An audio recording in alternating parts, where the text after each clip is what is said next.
and we're going to be talking about readers, subscribers, attendees, sponsors, and how you're really driving that experience and their business across the entire portfolio. We kicked off the week with a great discussion at Winsight featuring people from digital media, editorial, audience development, talking about user experience, or UX, if you want to sound like the cool kids, from a tactical level. How do you create these experiences on websites? This discussion is going to be about user experience from the strategic level. What do you really have to take into account in terms of your business? How does user experience really further your business and open up new opportunities? Our panelists today include Meg Hargreaves, COO and Senior VP with CQ Roll Call, Dan Hoffend, President of FreemanXP, Joe Territo, the former Chief Content Officer of Penton, and our moderator, David Longobardi, Executive Vice President and Chief Content Officer with SourceMedia. Let's give them a round of applause, please.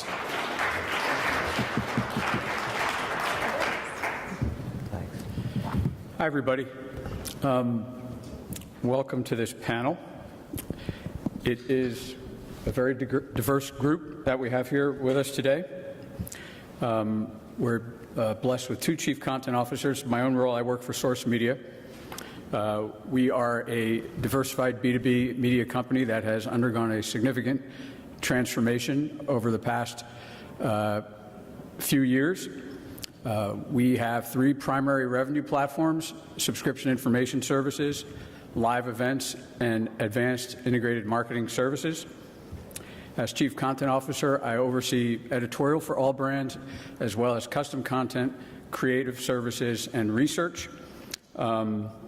A lot of collaboration and cross-functional work present in my world. Though we have many wonderful legacy brands, our transformation has been significant. Today, we have less than 10% of our revenues are attributable to print, which is a significant accomplishment. We've just completed deployment of a complete CMS UX platform across all of our brands, which was another very significant accomplishment that continues to enable us to be significantly focused on audience data. For the purposes of this panel, I think the insight in what I do is that, again, collaboration is essential, right? And the degree of innovation and change that we have undergone, the new products we are selling, has led us to forge new paths of operation within our companies and changed how we operate. If you look at this group here to my left, they are a very differentiated group who you might not necessarily otherwise see on one panel together. You have the Chief Operating Officer of a media company that focuses on serving legislative and advocacy professionals. That's Meg. You have Dan, who is the president of a brand experience agency. Is that the right way to think of it? Right on. Anchored in live events. We have a Chief Content Officer who has had a diverse background, most recently with a diversified B2B media company, not unlike SourceMedia. Despite their significantly different roles, significantly different companies, significantly different job titles, all of our panelists find ourselves today doing related and even similar work. We're thinking about our end users in more granular ways. We're targeting new KPIs in the process.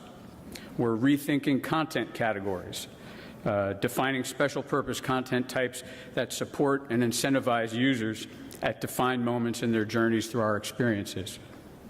We're obsessed with cross-engagement, partnering constantly, fulfilling integrated solutions that involve multiple channels and products, and also involve the progressive deepening of engagement through a 360-degree experience, multiple touch points.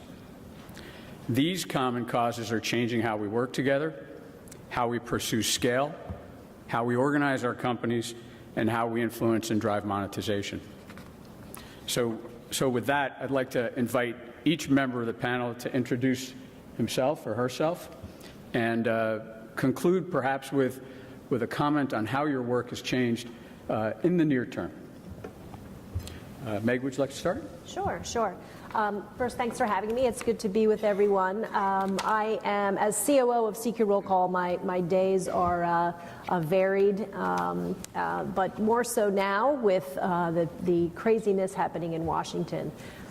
We cover Congress. It's what we've done since 1945. We are a media and technology company, so we cover everything the House and Senate does, everything the White House does, the interactions between the two, and we also have a software platform where our advocacy clients can take action and try to influence that activity. So we have a great reputation, and that's really working for us in this crazy day and age of chaos and unpredictability and fake news and what we call snowflakes, where certain media companies follow every single thing going on, even if it's a snowflake that ends up not being snow when it hits the ground. So we feel it's very chaotic. Our newsroom is, quite frankly, exhausted.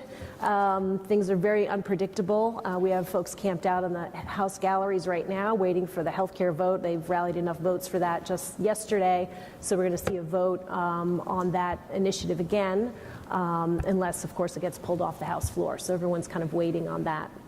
So our work is in depth. We cover everything that Congress does. We have multiple platforms. We have web, we have print, we have software, we have events.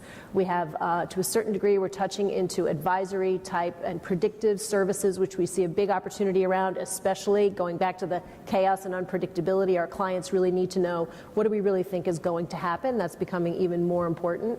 And we feel like we're in a really good position right now because of our reputation. We're very nonpartisan. We say fiercely nonpartisan. We don't take a position on certain things. We just report the facts. And we feel like we're in a little bit in the catbird seat along those lines. So in terms of what's changed for us is you never know what's going to happen next. I mean, we used to have the luxury as a political and legislative media company of, working with a Congress and a White House that was, even when they didn't get things done, it was frustrating, but at least we knew, what the schedule was.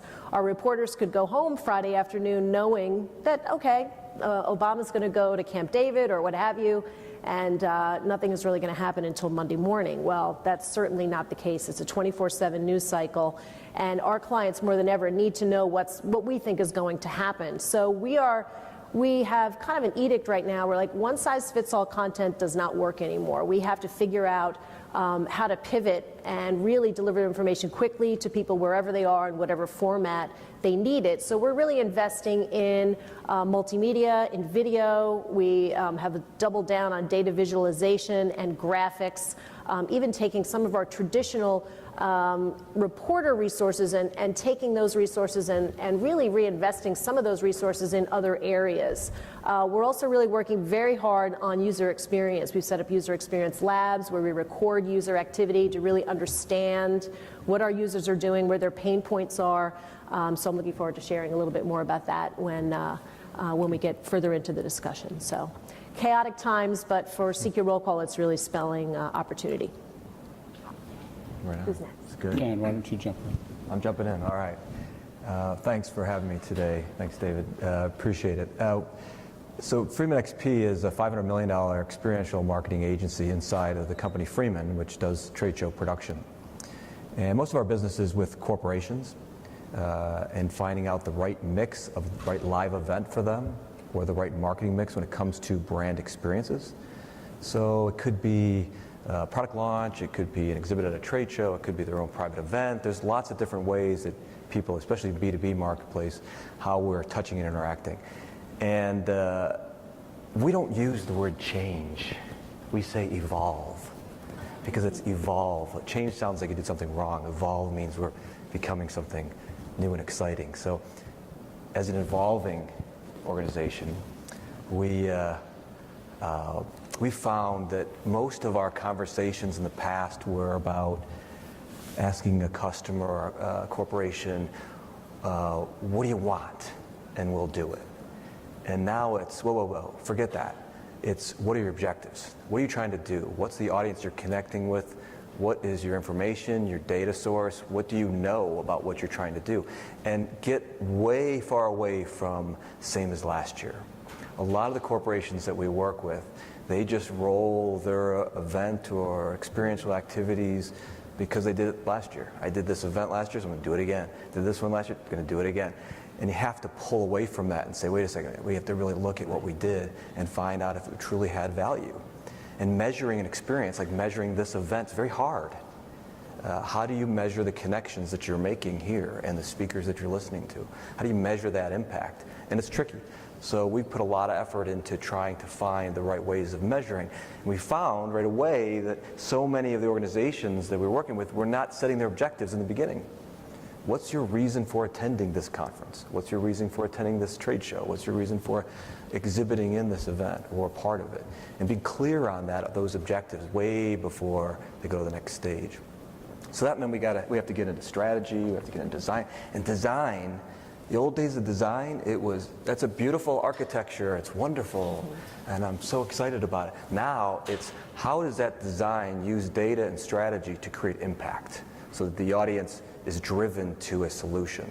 That's totally different. That's way different thinking that we've been in the past, but it's an important part of the future. Design can be great, but it has to be in a direction that's going to create action. So it's cool. Thank you. Joe. Thank you. I was thinking perhaps it's best to start explaining myself from the beginning. I started my career as a newspaper reporter in New Jersey with the Star Ledger. And back at that time, I was very much a kid, and my typical day started with me going to the office and thinking on my way in, how am I going to write something that's going to appear a certain way in today's newspaper? Will it be out on the front page? Will it be in the feature section and look a certain way? Perhaps while I was thinking this, I was slightly hungover, but that's the way I started my career. Since then, I guess my evolution is transformation. I've really, my entire career has been focused on digital transformation. I moved from being a newspaper reporter to playing a role in starting up the first local news website owned by the Newhouse family Advanced Publications, and then working within that organization for really 2 decades on developing out a shared service model for establishing local news web presences in various markets across the United States. About 4 years ago, 3 years ago, 4 years ago, I made the transition from consumer media into business media with Penton, and I found a number of the things that I had learned in consumer media about how digital forces more convergence among teams and people in different roles, developing better understandings about how their work impacts each other and your ultimate business goals and the customer journey. Many of those things applied to business media. What I learned that I didn't know, that I had to learn from business media, is the complexity of really consumer marketing operations. So now I find myself as an independent consultant working with various businesses on everything from developing a content strategy for either digitally transforming a business or further evolving a business's approach to digital, to keeping my writing skills up with playing a role in developing white papers for clients. I think that most recently the aspect of the work that I do that I found either the most vital and the most challenging is helping content teams to collaborate with their business leaders, and most especially marketing operations, to define for themselves an understanding of what are the objectives of a business, and then to have the sophistication to define a layer beneath that, what are tactical targets for a content team to work toward in order to play a role in delivering revenue opportunity for a business. And it's a significant shift from the days of, again, thinking about, well, how am I going to write something that's going to be real interesting in print, to how am I going to create a piece of content and package it and distribute it in a manner that I hit the sweet spot of attracting a specific type of user who is of high interest to a client for the business. It's just as information technology continues to evolve, the day-to-day, sometimes quite literally, the sophistication that's necessary to apply to content management and to succeed in content management has become at a higher and higher level. Joe, a quick follow-up to that. in terms of the KPIs that you used in those endeavors, did the editorial team have different numbers that they were managing to? Well, the process that I've come to typically go through is to work with a business to get together the leaders of, most specifically leaders of marketing, owner of the P&L, and the leader of a content team, and to look at both historic revenue patterns in the business as well as, most importantly, the current or upcoming year's budget, and develop a shared understanding of what are the revenue goals. And because all these businesses are so diverse, and I think even as we heard from the New York Times, they view themselves as a subscription business, but there are all sorts of smaller revenue streams that are a part of that business that may or may not roll up into each other. It's important to understand, well, what are the biggest revenue targets that we're looking at for the upcoming year, and also understand where is the most change necessary, where do we have revenue targets that maybe we didn't have the previous year, and then to translate that into how can the creation and packaging and distribution of content impact realizing that revenue, right? So there's the strategic goal for the business versus the tactical goal for the content team, and that could vary from one brand to another depending upon where they are in their trajectory. For some brands, the tactical goal might be very focused on user acquisition, getting new names into a database, where for another brand it might be very focused on engagement with the people who are already in your database because you're quite saturated with your audience. Thanks. Meg, talk about the 360-degree dashboards that you mentioned. Yeah, the 360 approach for us, and I think I can touch on that in a couple different ways. I mean, number one is what we do with customer feedback. So there was a time not long ago when I first got to the company, about 7.5 years ago, and you've all been there. Hopefully some of you are not still in this world, but some type of input would come in from a client or a prospect. It would come in from the sales team or maybe the renewals team. And that feedback would, somebody would come in and say, well, what do I do with this? Who do I give it to? And it got thrown over a wall, and it fell with a dull thud on the other side, never to be seen or heard from again. So we've eliminated that culture. So right now, our culture is such that everyone is accountable for understanding what the customer wants, what they need, and also, most importantly, how they feel about us. So customer sentiment is very, very key for us.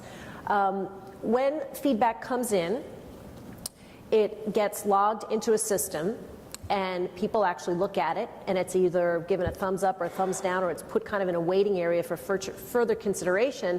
And in that process, it feeds into our roadmap. We have a strategic roadmap as a company. We don't waver from that roadmap unless something very, very big happens.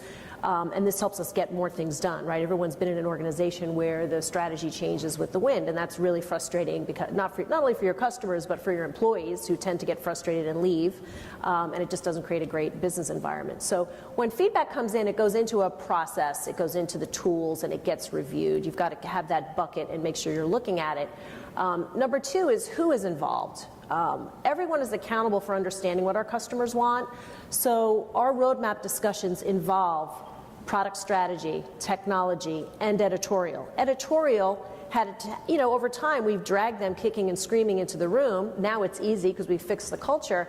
Because editorial previously was like, well, we're nonpartisan. We don't even want to know who our customers are. We just want to be reporting and doing all of our great content. Now they understand, for reasons that you just mentioned, that you can't afford to have an environment like that. Editorial needs to know who's looking at the content, what are they looking at, why, when are they looking at it. We just made a shift in newsroom operations because we saw that our most important peaks of the day in usage are here, here, and here. So we've been working on stories and posting them here and here, and now we realize, we need to be kind of meeting our customers where they're coming to us. So that only happens when you have business and editorial working together, looking at the same data. So we look at usage analysis. We look at we have a net promoter score and overall sentiment analysis. We look at renewals. We look at upsells. Lots of different KPIs, but being owned by the economist, profit margin is the bottom line, and so we have to make sure we're working on the most important things at all times. And if you're caught not knowing what a customer said and not acting on it, there are consequences to that. Yeah. So, Dan, you at FreemanXP have, I think, you focus on persona development and mapping the journey throughout beyond the event itself. Tell us about that. So it's the there's a lot of similarities, what you were Yeah. just discussing. And we Maggie. do It's funny. persona work too. That's Yeah, where important, you're saying, okay, especially if it's a corporate event, so it's an event, looks like a trade show, but it's sponsored by a corporation, and they have very specific objectives, what they're trying to do with either their franchise holders or their customers or their internal development teams, whatever it might be.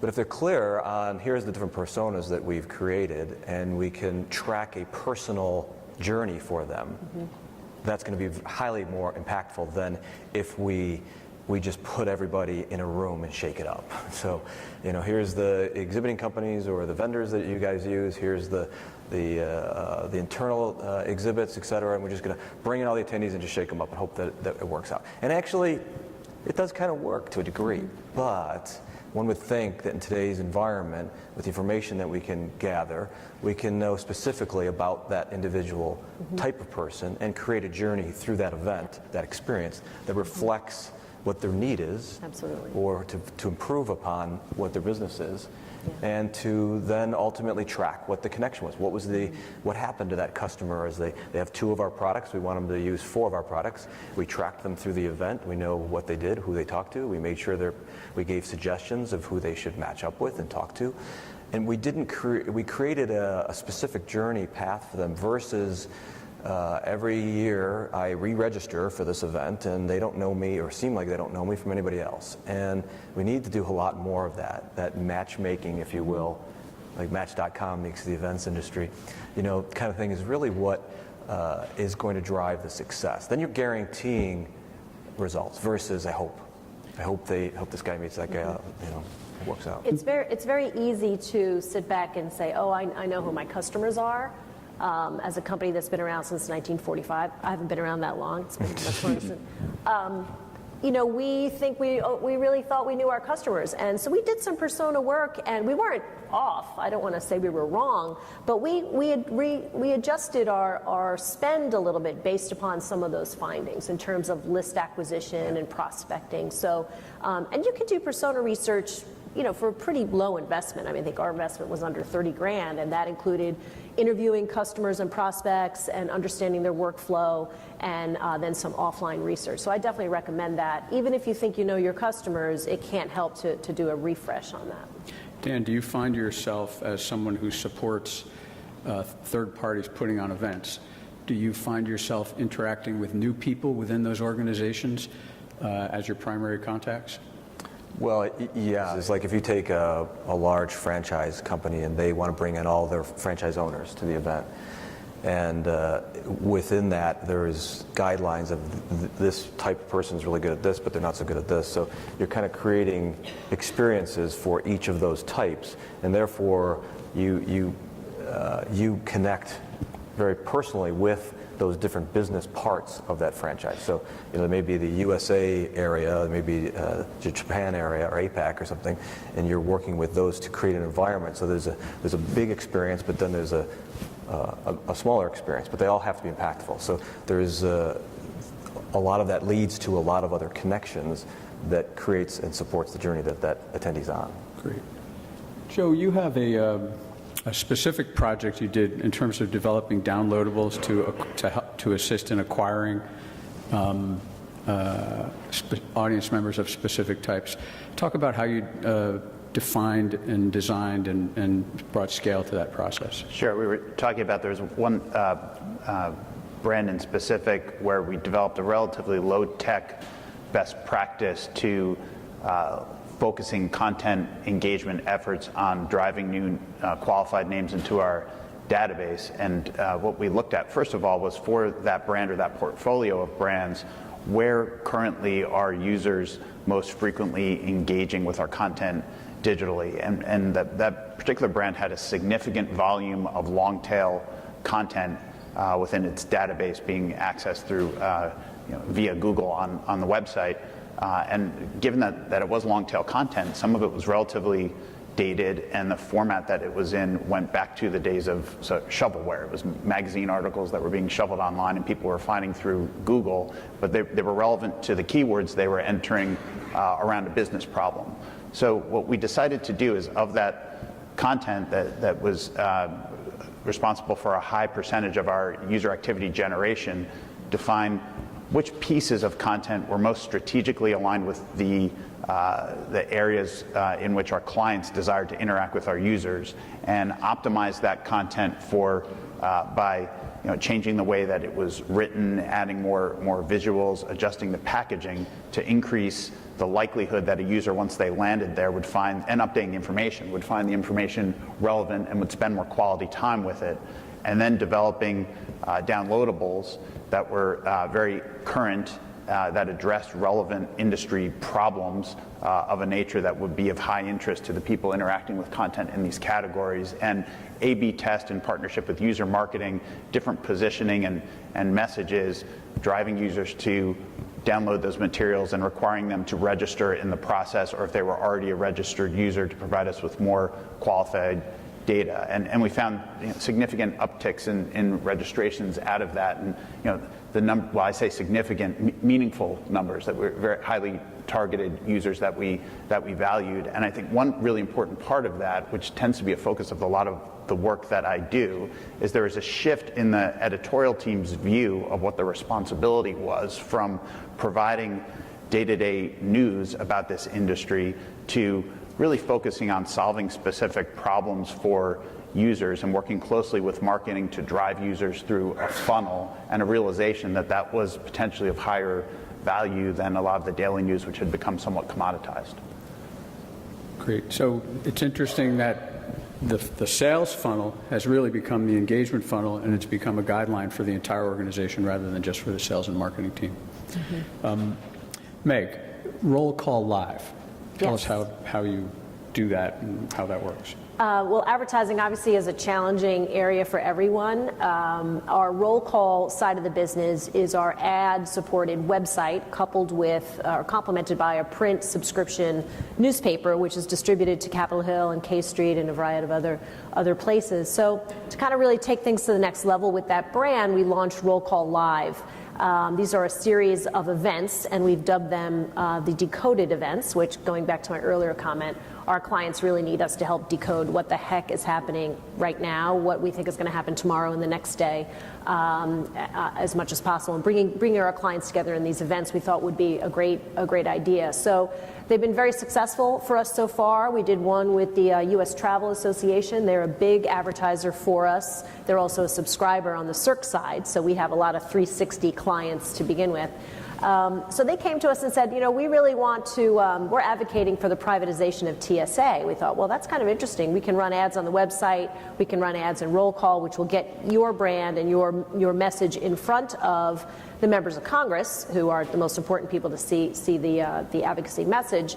But then we kind of took it a step further. We said, well, why don't we have an event around this topic? You can be the sponsor, and you can suggest the topic and suggest the high points that we need to hit on, but we own the panel. We own the content. So there's the big difference, an important difference between a sponsor having input on the topic and a sponsor having an input on the content. We get to pick the speakers. We have our own, of course, editorial team as moderators and participants on the panel. We have a very deep editorial bench on travel and infrastructure. So we were able to bring that to the table. We brought a lot of clients to the table. We handle all the marketing and all they weren't the only sponsor. There were other sponsors, as long as they weren't in conflict with the U.S. travel message. And that worked out really, really well. We've done a second event, and via a little bit of luck, a little bit of magic, our healthcare decoded event was 5 minutes after they pulled the healthcare bill off the House floor. So sometimes things break your way. So we had a major healthcare sponsor, I can't remember the name, but that one worked really well. Same model. They were the key sponsor. We had other sponsors. We had vendors there, and we had our own folks and other industry experts on the panel. So we're selling this as kind of a combination package: print, digital, events. They also, a lot of these people subscribe to our circulation products. They also subscribe to our software products. So this is a way that we're able to kind of cover the beachhead with these clients and really meet all their needs. But I wanted to go back to something that Dan said about changing the way that you approach sales. I mean, you really have to go in with a needs assessment. It's not, here's this blue widget, would you like to buy it? Great, thank you. It's, we have this thing, and will it meet your needs? What are your needs? Before you even put the blue widget on the table, you have to say, what are your needs? What are your pain points? And we do that on our sales side We're very process-oriented that way. We have a very methodical approach with stage gates to the sales and the renewal process, where we do the needs assessment up front, and then we log that once the sale comes in. And then the retention team, whether they're advertising or circulation, they know what the pain points are, and they're charged with circling them back and making sure that our products and our services are hitting those pain points and hopefully